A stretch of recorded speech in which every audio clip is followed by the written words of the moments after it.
Social মিডিয়ায় scroll করতে করতে এই মেয়েটিকে দেখেননি এমন মানুষ হয়তো খুব কমই আছে, যার নাচের জাদুতে মুগ্ধ লাখো মানুষ, যার ফ্যাশন সেন্স আর স্টাইল স্টেটমেন্ট তরুণ প্রজন্মের কাছে এক নতুন অনুপ্রেরণা। তিনি হলেন বাংলাদেশের talented content creator twin Carol. নাচ, ফ্যাশন, ব্লগ সবই করে ফেলেন এই মেধাবী শিল্পী। কিন্তু কে এই টুইন ক্যারল? শুধুমাত্র কি একজন ডান্সার বা কন্টেন্ট ক্রিয়েটর, নাকি এর পেছনে আছে কোনো সংগ্রামের গল্প? চলুন জেনে নেওয়া যাক সেই গল্প। টুইন ক্যারল প্যারিস, যিনি সবার কাছে টুইন ক্যারল নামেই পরিচিত। ২০০০ সালে ঢাকায় জন্ম নেওয়া এই শিল্পী ছোটবেলা থেকে ছিলেন সংস্কৃতি মনা এক পরিবারের সন্তান। তার বাবা মা দুজনেই গান ভালোবাসতেন। পরিবারের ইচ্ছায় তাকে ভর্তি করানো হয়েছিল গানের ক্লাসে। কিন্তু ছোট্ট টুইঙ্কের মন পড়ে থাকতো পাশের ঘর থেকে ভেসে আসা ঘুঙ্গুরের শব্দে। গানের চেয়ে নাচের প্রতি তার আগ্রহটা ছিল বেশি। সেই আগ্রহ থেকেই নাচের ক্লাসে ভর্তি হওয়া এবং ধীরে ধীরে নাচে হয়ে ওঠে তার ভালোবাসা, তার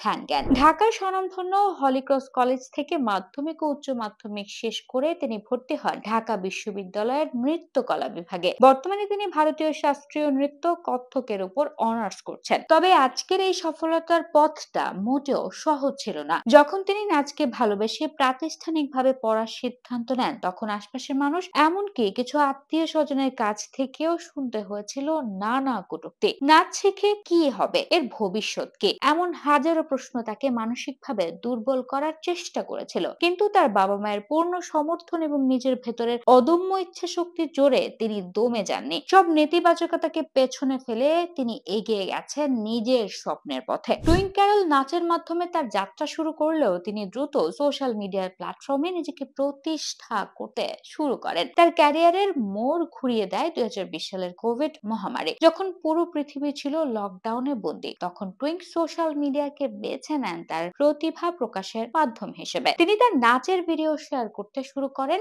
যা অল্প সময়ের মধ্যে ব্যাপক জনপ্রিয়তা পায়। মানুষ মুগ্ধ হয় তার অভিনয় ভঙ্গি, পোশাক, মঞ্চে উপস্থিতি ও সৌন্দর্যে। এরপর থেকেই তিনি নিয়মিত ভিডিও বানাতে থাকেন। তবে টুইন ক্যারল নিজেকে শুধু একজন নৃত্যশিল্পীর পরিচয়ে আটকে রাখতে চান না। তিনি বলেন, আমি নিজেকে শুধু একজন ডান্সার নয়, বরং একজন এন্টারটেইনার বা বিনোদনকারী হিসেবে পরিচয় দিতেই বেশি ভালোবাসি। তার ইনস্টাগ্রাম প্রোফাইল দেখলে এর প্রমাণ মেলে। নাচের পাশাপাশি তিনি ফ্যাশন, ভ্রমণ, লাইফস্টাইল এবং বিভিন্ন ব্র্যান্ডের সাথে কাজ করে নিজেকে একজন পরিপূর্ণ কন্টেন্ট ক্রিয়েটর হিসেবে প্রতিষ্ঠিত করেছেন। আজ টুইন ক্যারল শুধু বাংলাদেশের একজন জনপ্রিয় সোশ্যাল মিডিয়া ব্যক্তিত্বই নন, তিনি আন্তর্জাতিক মঞ্চেও দেশের প্রতিনিধিত্ব করেছেন। ২০২১ সালে তিনি তুরস্কের ইন্টারন্যাশনাল ফোক ফেস্টে পারফর্ম করার সুযোগ পান, যা ছিল তার ক্যারিয়ারের অন্যতম একটি মাইলফলক। এছাড়াও তিনি ভারতেও একাধিকবার পারফর্ম করেছেন। বর্তমানে তার ১২ সদস্যের একটি নাচের দল রয়েছে এবং তিনি বিভিন্ন কর্পোরেট শোতে নিয়মিত পারফর্ম করছেন। তবে